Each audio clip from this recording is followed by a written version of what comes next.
आज शनिवार का दिन है।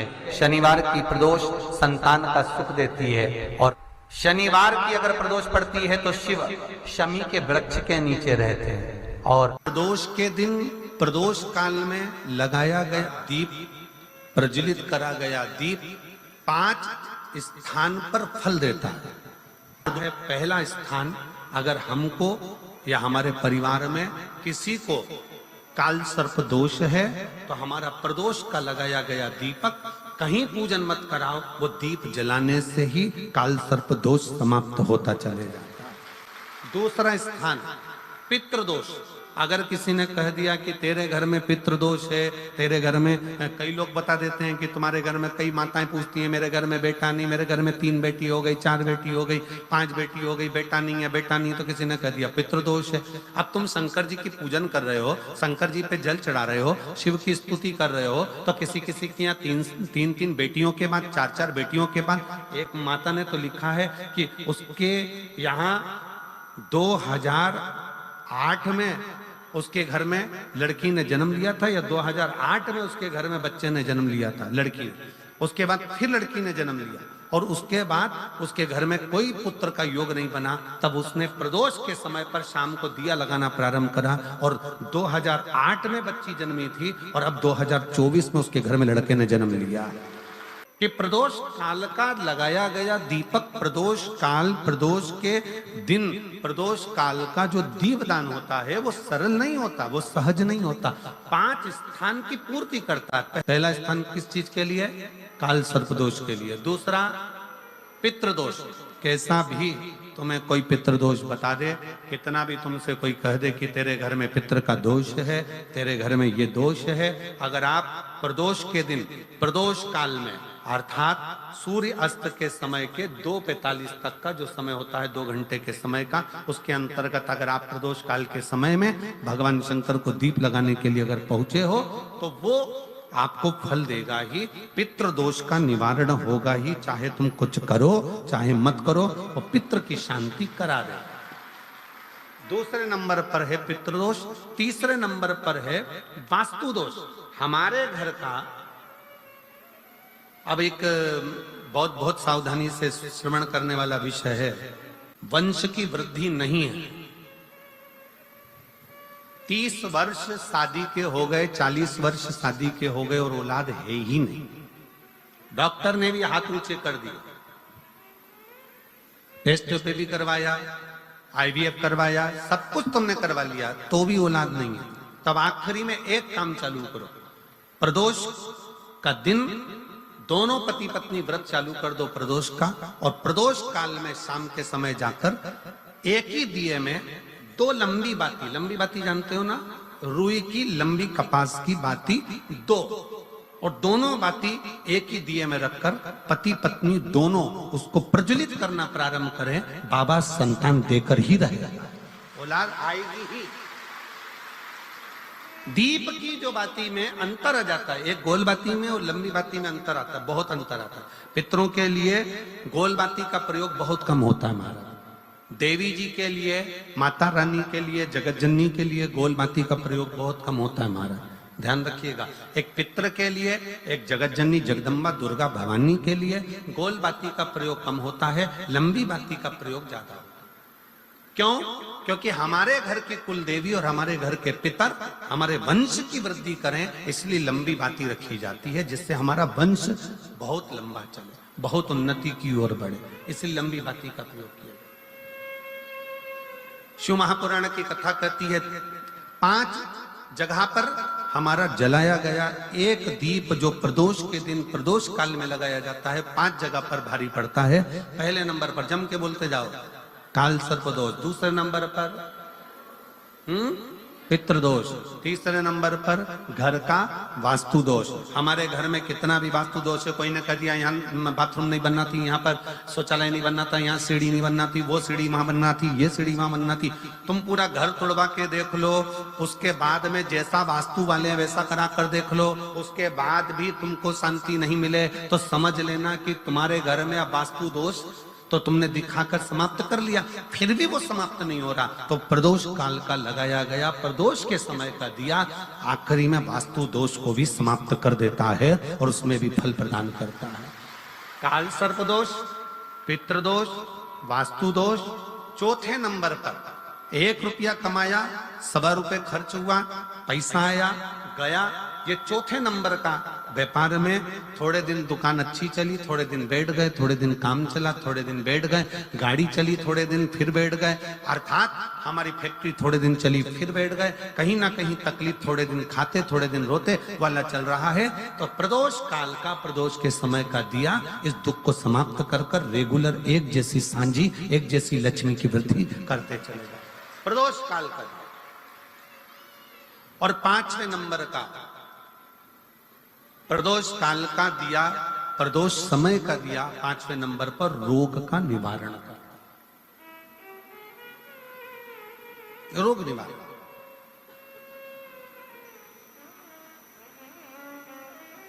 ये 5 स्थान जो बताए गए हैं प्रदोष काल के दिन, प्रदोष के दिन दीप प्रज्वलन के। प्रदोष व्रत का इतना महत्व है महाराज। ये प्रदोष व्रत होता क्या है? प्रदोष व्रत का महत्व क्या है? शिव महापुराण की कथा कहती है शंकर भगवान का प्रदोष का व्रत, अर्थात चंद्रदेव को जो क्षय रोग हो गया, बीमार पड़ गए, शरीर गलकर नीचे गिरने लगा, तब देव ऋषि नारद ने भगवान चंद्र को शंकर भगवान के पूजन का विधान बताया और पूजन करते करते त्रयोदशी तिथि आ गई, जिस त्रयोदशी के दिन चंद्रदेव ने सुबह से शाम तक कुछ नहीं खाया। शाम के समय सूर्य अस्त के पहले चंद्रदेव ने स्नान किया, श्वेत वस्त्र धारण करे और श्वेत वस्त्र धारण कर कर चंद्रदेव शंकर के शिवलिंग की पूजन करने बैठ गए। शंकर भगवान के शिवलिंग की पूजन जब चंद्रदेव ने करी, हाथ में अक्षत लेकर चंद्रदेव ने शंकर को समर्पित करे, ओम उमापति नमः कहकर जब चंद्रदेव ने शिव को समर्पित करे, भगवान शंकर त्रयोदशी के दिन प्रदोष समय में, प्रदोष काल में प्रकट हो गए और प्रकट होकर बोले, ऐ चंद्र, तुमने आज मेरा अनुरोधन किया है, आज मेरा स्मरण किया है, जाओ आज त्रयोदशी के दिन प्रदोष काल में मैं तुम्हारे शरीर को स्वस्थ करता हूं। तब से ये प्रदोष व्रत प्रारंभ हुआ है महाराज। किसने करा है प्रदोष व्रत? भगवान विष्णु ने करा था। जब घोड़े का मुंह लगा, हयग्रीव अवतार, लक्ष्मी जी हंस दी थी तो घोड़े का मुंह भगवान विष्णु का लगा, तब भगवान विष्णु ने प्रदोष व्रत करा था। भगवान विष्णु प्रदोष व्रत 11, 26 अवश्य करना चाहिए, या तो 11 करो या 26 करो, करना चाहिए। प्रदोष कोई साधारण सा व्रत नहीं है, प्रदोष कोई निम्नता व्रत नहीं है, सहजता का। एक एक प्रदोष का महत्व शास्त्र वर्णन करता, शिव महापुराण कहती है एक एक प्रदोष का महत्व, एक एक प्रदोष। एक बात बहुत अच्छे से समझ लीजिए, जिसके घर में क्लेश होता हो, अशांति रहती हो, क्लेश रहता हो, या छोटी छोटी बात पर विवाद चालू हो जाता हो, या पति पत्नी में, परिवार में, सास बहू आदि कादिक में कहीं ना कहीं कुछ अगर विवाद रहता हो, ऐसा बेलपत्री की डंडी रहती है ना, बहुत ध्यान दीजिएगा महाराज। जैसे ये बेलपत्री की जो डंडी होती है, डंडी का जो भाग होता है बेलपत्री की, ऐसा बेलपत्री की 7 भाग ले लो, मतलब बेलपत्री 7 ले लीजिए। 7 बेलपत्र लेकर कच्चा जो सूत होता है ना, कच्चा सूत जो जानते हो पेड़ पौधे में माता लपेटती हैं, धागा जो होता है ना सफ़ेद कलर का कच्चा धागा, जो बड़ में, पीपल में और आंवला आदि में लपेटा जाता है,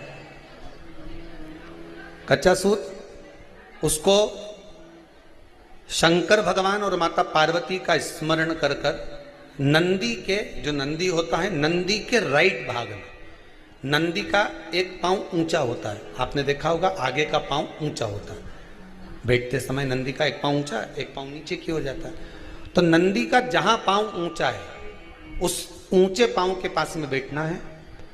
कच्चे सूत पर उस बेलपत्री के जो 7 गुच्छ हैं, 7 जो बेलपत्री के भाग हैं, 7 बेलपत्री हैं, उसको अपना नाम गोत्र स्मरण कर कर उस कच्चे सूत को लपेटना है। महाराज लाल कलर का चंदन उस बेलपत्री के पत्ते में जो अग्रभाग होता है, सबसे आगे का भाग, 7 में लाल चंदन लगाना है। महाराज उस चंदन को लगाकर आप प्रदोष के दिन, प्रदोष काल में शंकर भगवान को समर्पित अगर करते हैं तो जिस घर का गोत्र बोला है उस घर में कभी क्लेश नहीं हो सकता, उस शांति का अनुभव कर, उसमें क्लेश नहीं हो सकता। एक धागा होता है पक्का धागा, एक धागा होता है कच्चा धागा। बहुत ध्यान दीजिएगा महाराज, पक्के धागे से नहीं लपेटना सफेद, कच्चा जो धागा पीपल में, बड़ में या आंवला आदि में जो हम लोग लपेटते हैं पूजन करते समय, वो कच्चा धागा। और एक बात और आपको कहने, ध्यान दीजिएगा, अगर मान लो किसी पति पत्नी का तलाक तक की नौबत हो गई और तलाक नहीं कराना है, आपस में वापिस प्रेम बढ़ जाए, छोरी वापिस घर में रहे, बेटा उसको रखे, बहू रहे, आपस में प्रेम बढ़े, वो भले मायके चली गई हो, वो भले लड़का छोड़कर चले गया हो, अकेली रह रही हो और चाहती है कि मैं पति के साथ रहना है, तलाक नहीं होना चाहिए, हम दोनों में प्रेम रहे, वो संभाले मेरे को भी और मैं भी आदर करूं, वो भी आदर करे। तो मेरा निवेदन है, कच्चा जो सूत होता है, कच्चा जो धागा होता है, नंदी के ठीक पीछे बैठकर कोई साथ में आपके परिवार का कोई व्यक्ति चले जाए और हस्तकमल को, जिसको अपने परिवार में वापिस रहना है, उस स्त्री हो या पुरुष हो, दोनों में से कोई भी नंदी के पीछे बैठकर, सोमवार की जिस दिन अष्टमी पड़े उस दिन नंदी के पीछे बैठकर हाथ को ऐसा बंद करना है, हाथ में एक बेलपत्री रखना है सीधी सीधी, बंद कर कर 7 बार उस हाथ पर कच्चा सूत लपेट देना है, उस सूत को वापस निकाल लेना है, बेलपत्री के साथ, बेलपत्री के साथ में, और बेलपत्री को तो अपने पास में रखना। सबसे पहले माता पार्वती का जो हस्तकमल ऐसा होता है शिव मंदिर में, उस हस्तकमल में वो सूत जो आपके हाथ से निकला है वो उसमें डाल देना है, माँ जगत जननी से प्रार्थना कर कर, और जो बेलपत्री आपने संबंध को जोड़ने के लिए अपने हाथ में ली है वो शंकर भगवान के कटी भाग में, फिर निवेदन करूंगा कटी भाग को समझ लीजिए। ये शिवलिंग रखा है, जहां पर शंकर भगवान का शिवलिंग, माता पार्वती जी के हस्त कमल पर जो शिवलिंग रखा है, ये भाग कटी भाग कहलाता है। इस जगह पर जहां शंकर और पार्वती का मिलन हुआ है, उस जगह पर उस बेलपत्री को रख देना है। महाराज ज्यादा से ज्यादा 3-4 महीने लगते हैं, दोनों में वापस प्रेम बढ़ जाता है, दोनों एक हो जाते हैं। तलाक तक बात चल भी रही हो तो वो तलाक समाप्त हो जाता है, प्रेम, करुणा, आसक्ति, स्नेह बढ़ जाता है। संबंध टूटने की कतार पर एक बार माता पार्वती को समर्पित तो करो अपना संबंध कि मां अब तुझे नहीं भाना। माना मैंने अपशब्द कह दिया होगा, माना मेरी गलती होगी, थोड़ी गलती उनकी भी होगी, पर दोनों की गलती है मां, अब इस संबंध को तुझे निभाना। जब कच्चा सूत माता के हाथ में रखो तब माता को विनती करना, इस संबंध की डोरी अब तेरे को दे दी, दीन बंधु दीनानाथ मेरी डोरी तेरे। अब यह डोरी मैंने तुमको दे दी है, अब यह संबंध आपको निभाना है, अब यह संबंध मेरा। एक प्रयोग जरूर कर कर देखना, जिस दिन घर में क्लेश हो रहा हो, भाइयों में आपस में झगड़ा हो रहा हो, देवरानी जेठानी में झगड़ा हो रहा हो, सास बहू में झगड़ा हो रहा हो और शांति हो ही नहीं रही, बहुत प्रयास कर लिया तुमने कि शांति नहीं हो रही, तो प्रयास करो, प्रदोष के दिन एक बेलपत्र लीजिए,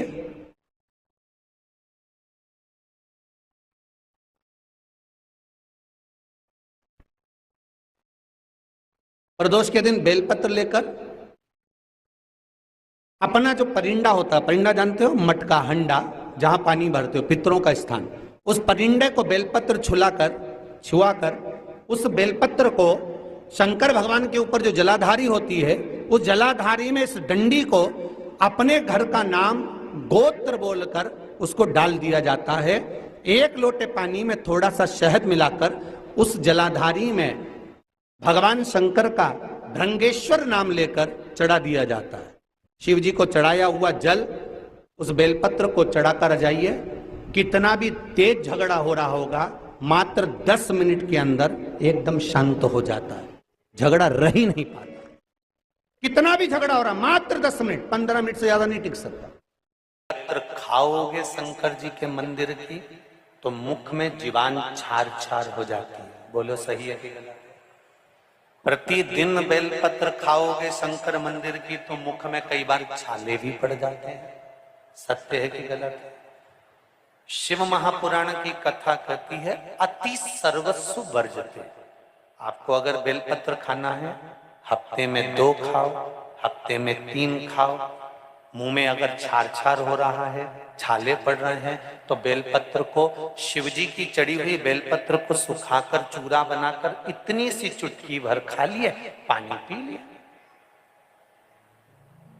लीवर गड़बड़ हो गया है, डायलिसिस चल रहा है, किडनी गड़बड़ हो गई है, डॉक्टर बोल रहा है कि डायलिसिस करवाना पड़ेगा, तो बेलपत्री के पीछे की जो डांट होती है,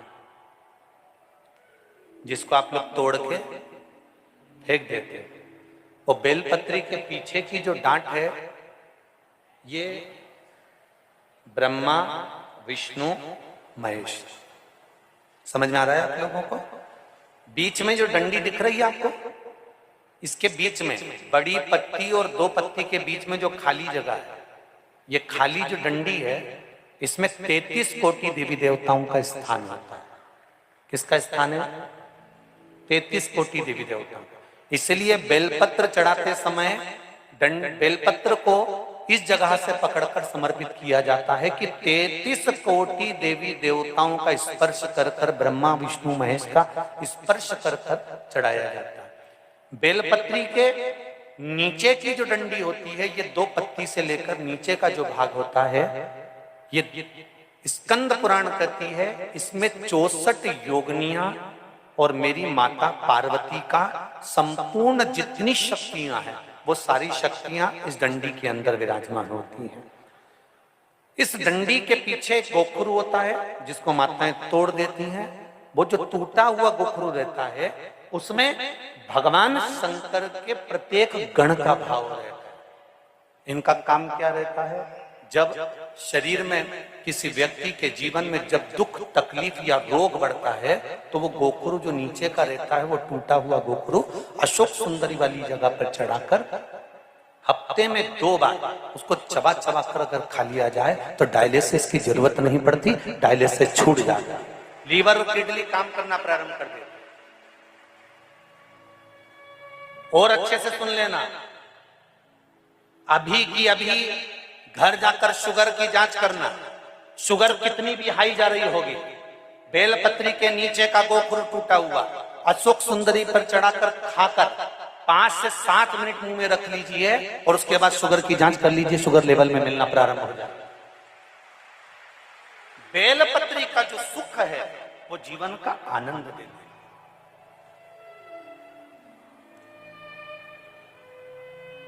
साधारण नहीं है बेलपत्र।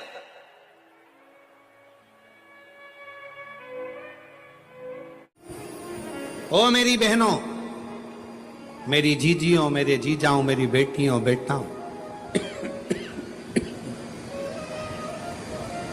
तुम्हारे नजदीक में अगर शंकर का मंदिर हो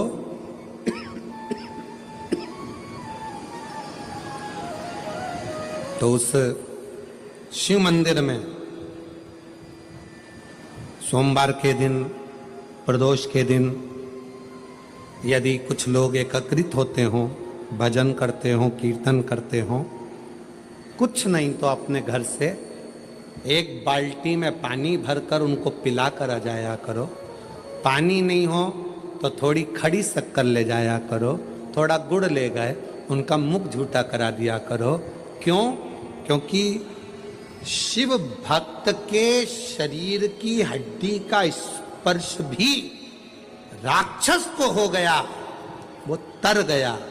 अगर कोई शंकर का भक्त है और उसका मुख हमने झूठा करा दिया तो हमारे घर के भंडारे कभी खाली नहीं होते, भरे भरे। करना क्या है?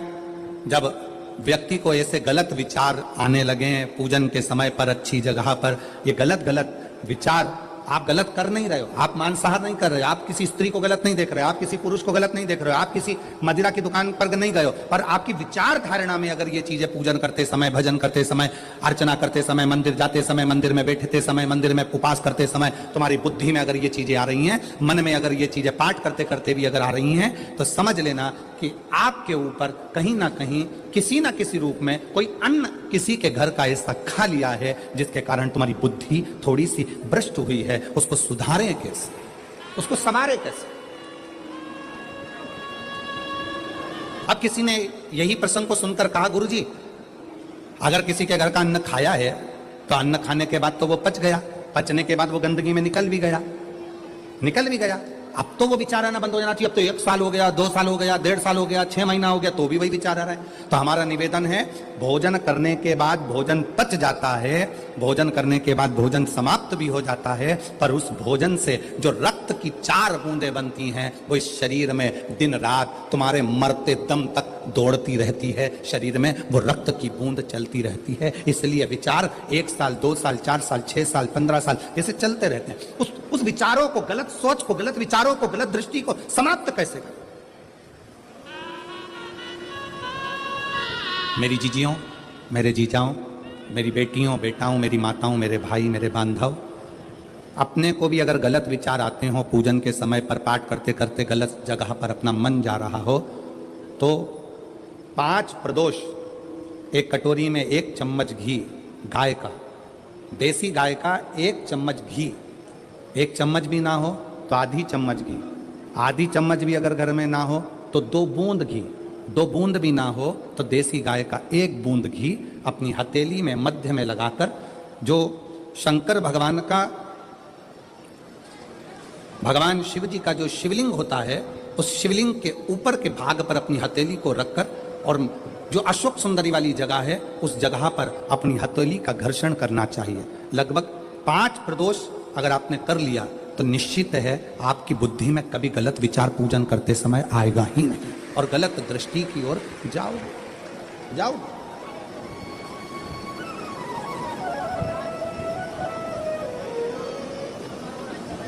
वेद लक्षणा गाय, देसी गौ माता का घृत जीवन को एक आनंदता देता है।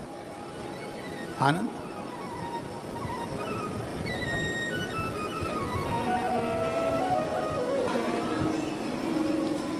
गौ माता का, देसी गाय का घृत, वेद लक्षणा गाय का 1 बूंद घृत हाथ की हथेली पर लगाकर शिवलिंग के ऊपर और अशोक सुंदरी की जगह पर घर्षण करने से जो गलत विचार, गलत सोच, गलत दृष्टि, गलत भाव, ये समाप्त हो जाता है, समाप्त।